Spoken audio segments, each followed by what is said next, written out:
The Buffalo Bills dropped their second straight game heading into their Week 7 bye. And look, by all accounts, 4-2, pretty solid record, right? But this Bills roster, I think we all know, is pretty deeply flawed at a couple of really key positions. So on today's show, I'm telling you guys right now, Bills trade rumors are about to heat up. And who knows, maybe something could go down during this Week 7 bye, and we could have a new face on this roster for Week 8 and beyond. Before we break down all of what you need to know about the Bills and a potential trade that could be coming, I want to ask you guys, what is the biggest trade need? What do the Bills need to trade for more than anything on their roster? I think these are the three finalists, no doubt about it. Wide receiver, give me a WR in the comment section. Cornerback, give me a CB. And if it's safety, because that's pretty brutal too, give me an S down below. I'm telling you guys, it's truly difficult to pick just one of those three. Wide receivers cannot get open. Cornerbacks cannot cover, cannot tackle. Safeties, same deal. Cannot cover, cannot tackle. And look, from what we've heard from Sean McDermott, it could appear that there is a big move coming for the Buffalo Bills. Now, maybe this is just coach speak. Maybe this is just him saying we got to look inward and we got to, just get better at the things we got to get better at. But McDermott says we got to start over and start from ground zero, figure this thing out, and work our tails off to do it. That tells me there could potentially be a trade in the works because I'm sure he knows that this team is not perfect by any means and probably is far from it. Let's start at the receiver position because this is downright horrific. Just straight up bad at the end of the day. The Buffalo Bills cannot get open on the boundary. They have not had a true number one receiver since the departure of Stephon Diggs. And look, by all accounts, in 2024, this team overachieved. Khalil Shakir overachieved. And Mac Hollins you had here. And look, I'll be honest with you guys, Mac Hollins is probably the best downfield separator the Bills would have on the roster right now. He's gone, though. And instead, they have Keon Coleman and Josh Palmer. When you look at their average separation per route run, it is absolutely brutal. This is out of 125 players with 15 targets this season. Keon Coleman's 85th. Josh Palmer is 110th. We brought in Josh Palmer to separate from man coverage and tight defense. Hasn't done that at all to this point. And now Josh Palmer is on the shelf with a multi-week ankle injury as well. Receiver trade, I think, has to happen. Look, Khalil Shakir, Dalton Kincaid, they are separating a good bit, actually. They rank fairly highly. Does not matter. Because at the end of the day, Dalton Kincaid's a tight end. Khalil Shakir is a slot receiver. If you can't separate along the boundaries, you become so one-dimensional as a football team. And, basically 2 quadrants of the football field are just taken away from you because your receivers aren't doing anything to get open. There is a clear formula at this point to defend the Buffalo Bills. We've seen it in Week 6. We kind of saw it in Week 5 as well against New England. Man up on the Buffalo receivers. Send 5. Send maybe 6 to Josh Allen's face and make sure the Bills can't sustain that type of pass rush and just let your defense do its thing. The funny thing is about this, because if you just send a bunch of blitzers and you run man on the outside, it would probably be a pretty good formula. The Patriots did that in Week 5, but Atlanta actually really didn't for the most part. As a matter of fact, Atlanta only ran man coverage 13% of the times, but the Falcons also blitzed on 56% of their snaps, and that was not exactly good news for the Buffalo Bills. And you see that quote from Sean McDermott there. He's not happy. There's absolutely things to look at when you look at this receiver room. So a trade really needs to be in the works here. And look, with the Falcons running 13% man, which means they ran 87% zone, Joe Brady's not blameless here. How about we scheme some guys open, Joe? If they're running zone for 87%, I know they're blitzing in a lot of those looks as well, but if they're running zone for 86%, you tell me you can't scheme up one guy underneath to catch the ball and make a move? A lot needs to be looked at here.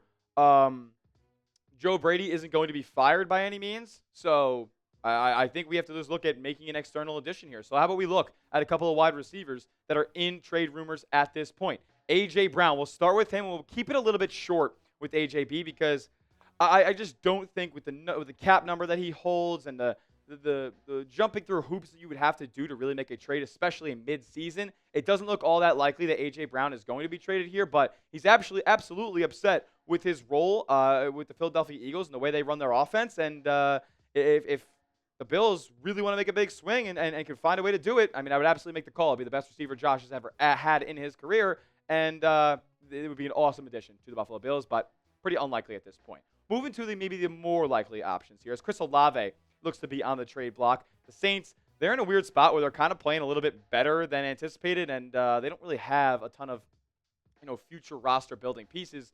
that would make a fire sale really not worth it. They should be sellers at the trade deadline. We'll talk about more Saints later on in this video, but Chris Olave is a good player, man. Can get downfield, can get open in the intermediate routes, can also make plays happen with the ball in his hands as well.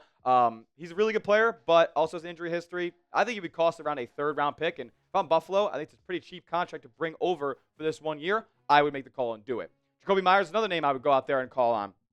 He's a player who requested a trade from Las Vegas at the beginning of the season. I think he could go for about a fourth-round pick coming off 1,000 yards here. He's on track for that same number again this season, and this is actually a guy who gets legit separation on the boundary. He would be by far the best receiver on the Bills roster right now. Jerry Jeudy would as well. And I have a little bit of concerns about Jerry Jeudy, to be honest with you. I think Jakobi Meyers would go for a fourth-round pick. I think Jerry Jeudy would go for something similar as well. He's coming off a pretty solid season last year, but he's got some drop issues that would really, really annoy me if he were to come over here and Josh would put it on the money and he just wouldn't haul it in. Like, that would be just detrimental. So probably a little bit lower on Jerry Jeudy here, but it wouldn't cost too much, and who knows if the Browns are going to want to sell here once the deadline rolls around. Back to another Saint, though. Rashid the Speed Shaheed could be the one for the Buffalo Bills here, because with Olave, you may have to just pay him next season. I don't think the Bills really have a ton of room to be able to do that. Rashid Shaheed, though, that's a player who you don't necessarily have to pay, and you could feel all right sending potentially a fourth-round pick away and not re-signing him this next offseason, as he will be a free agent. Field stretcher, unreal speed. I would go with these 5 receivers here to make calls on for Buffalo. Another name that's in rumors is Jaylen Waddle, but how likely is it that Miami goes out there and makes a trade with the Bills for Jaylen Waddle? I would do anything to bring Jaylen Waddle to Buffalo, but this one even seems a little bit more unlikely than A.J. Brown. Not in the sense that he wouldn't be traded in midseason, but probably wouldn't be traded to our Buffalo Bills. With that being said, who's your guy? Name a receiver you want on the Buffalo Bills and who you want to trade for here before the trade deadline. Is it one of the 5 names or 6 names that we discussed, or is it somebody else that I left off the list? You let me know down in the comment section right now. All right, let's talk about the cornerback position, because it is actually not in a great spot either. Like, really at all, to be quite honest. It may not be as pressing as wide receiver, but it's pretty bad. And that's really because of the CB2 spot more than anything. Christian Benford and Taron Johnson, we'll talk about them in a moment, but Tre'Davious White was never supposed to be the answer for the Buffalo Bills. As a matter of fact, he was really never supposed to start on the boundary at all this upcoming season. But Bills' first-round pick, Max Harrison, he went down with an injury in camp and has been on injured reserve ever since. It's still yet to be elevated or activated, off IR heading into this bye week. They'll probably do it heading into week 8. We'll talk about that in a second. But Trey White cannot cover. He's bad. Everybody was open all night long for the Atlanta Falcons. Even the guys that Michael Penix missed in coverage, Trey White still got beat. And like I said about Benford and Johnson, man, their grades, their scores have not been great so far this year either. They haven't been creating turnovers. I'm not really that worried about those 2 guys. I think with an addition at CB2, it probably would elevate and raise the floor of these 2 players. So we'll see if a trade like that comes. But we do have a player waiting in the wings in Max Harrison here. Joe Buscaglia came in with this tweet. Said Bills head coach Sean McDermott said rookie Maxwell Harrison continues to move in the right direction, and said there is a possibility that they open the 21-day practice window. Harrison was last seen doing more along the sidelines with special teams or strength and conditioning, staff during practice before the Falcons game. Buscaglia also mentioned, though, we might have to temper expectations a little bit. Sean McDermott said he brought up managing expectations and being realistic when it comes to Max Harrison with how much practice he has missed. And what have I been saying this whole time? How much trust is Sean McDermott going to put into Max Harrison if he's already missed 9 games so far in his rookie season? I don't think it would be too much. So what we're going to do is we're going to break down a couple names that could be on the trade market. We're going to go through some cornerback trade targets, and then we're going to finally talk about the safety position, which is absolutely garbage as well. That is coming around the corner. First, I got to tell you guys about our sponsor, as this episode is brought to you by Prize Picks. Prize Picks is America's #1 daily fantasy sports app, because you and I make decisions every single day. But on Prize Picks, being right can get you paid. It's the best daily fantasy sports app in the game. You can win up to 2,000 times your money watching your Buffalo Bills in one lineup this season. Just pick more or less on 2 to 6 players on their stat projections. You can watch the winnings roll in. But a lot of daily fantasy sports apps are out there just like that. Prize Picks is the best, though, because they have so many cool features, like stacks. If you want to throw Josh Allen passing yards, rushing yards, and touchdowns all in the same lineup, you can do that only on Prize Picks. If you want to see my lineup as the Bills are on a bye, I have the Thursday night football game here between the Steelers and the Bengals, and I'm going with the two stud receivers, DK Metcalf and Jamar Chase, to have more on their respective receiving yard totals, and Jaylen Warren, the Steelers running back. I mean, that Bengals defense is buns. Give me more than 50.5 receiving yards there. You could tail my picks or fade them. Just do it at Prize Picks. Download the Prize Picks app today and use our promo code CLNS to get $50 in lineups when you play your first $5 lineup. That's code CLNS to get $50 in free lineups after you play your first $5 lineup. Prize Picks. It's good to be right. Let's talk about some CBs, man. Riq Woolen, we've brought him up on the show twice now. I'm still kind of pounding the table for Riq Woolen here. He, in his rookie season, was awesome. Actually was one of the better zone coverage corners in the entire National Football League. His first couple years in the league has kind of tailed off a little bit, has had some mental mistakes, and I think with the change of scenery, he would be really, really good. 6'4", 4.2 speed. Like, this guy's an athlete. He's a playmaker, and I think with a change of scenery, bring him up to Buffalo, I think he would do wonders more than what he's doing in Seattle right now, as he is losing playing time to the returning Devon Witherspoon. Alontae Taylor of the New Orleans Saints. Third Saint of the video. Final one. So we're not talking any more Saints here. But Alontae Taylor is awesome, man. 6 foot.